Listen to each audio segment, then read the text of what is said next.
Schemas, or schemata, are an important concept in cognitive psychology and pop up all over the place. We're going to take a look at the concept with a couple of examples, but first, the obvious question. What actually is a schema? A schema is a mental framework that organises and synthesises information about something. It's a conceptual file in your mental filing cabinet, storing useful information to help you live life at the speed of life. Without schemata, we'd have to be so much more attentive to the particulars of every single moment that's going on in order to understand what's happening. Great for accuracy, but terrible for effort. And we simply don't have the mental resources to live life without taking a few mental shortcuts. And that's exactly what schemata are. The wildly influential developmental psychologist Jean Piaget used schemata to explain cognitive development in children. As a child builds their knowledge of the world around them, they form mental representations which will continue to aid their learning as they grow. For example, when a child demonstrates that they've learned how to grasp a rattle in their hand, they're said to have developed a grasping schema. When the child learns how to pick that rattle up from a surface, they've developed a picking up schema. This is their knowledge that they can apply to other objects that can be grasped or picked up. According to Piaget, a child uses two processes to adapt to its environment with the help of schemata: assimilation and accommodation. With assimilation, new information is modified to fit a pre-existing schema. For example, a child whose concept of animals only includes the categories of cat and dog might see a rabbit and call it a cat. She recognises that it's a furry animal. A cat is a furry animal. This must therefore be a new type of cat. Accommodation, on the other hand, is the process by which new information changes old schemata. Using the same animal example, if the child instead decides that the rabbit is not a cat or a dog, she'll now need to include a new category within her concept of animals: rabbit. Piaget reckoned that during periods of quick and radical change, a child will use accommodation more than assimilation.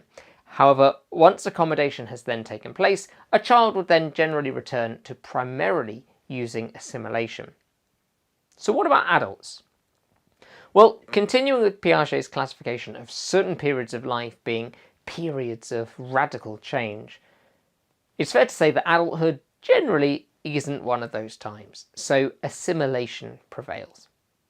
And in adulthood, it's our schemas of people that are of particular interest. Picking up a rattle isn't quite so interesting when you're 25, but how we prejudge people and situations using stereotypes, pretty much another word for schemas in this case, is of much more concern. Schemas are very important and can be beneficial.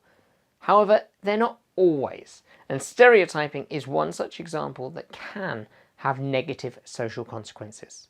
Research in social cognition suggests that schemas about social identities tend to be organised in one of two ways: a prototype or an exemplar.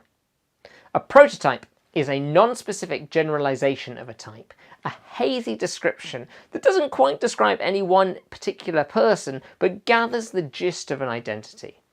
An exemplar is a representation of a particular person who you hold in mind as a representation of a wider group. For example, you might have a prototype representation of man: tall, short hair, wears trousers, has facial hair, talks with a deep voice, and so on.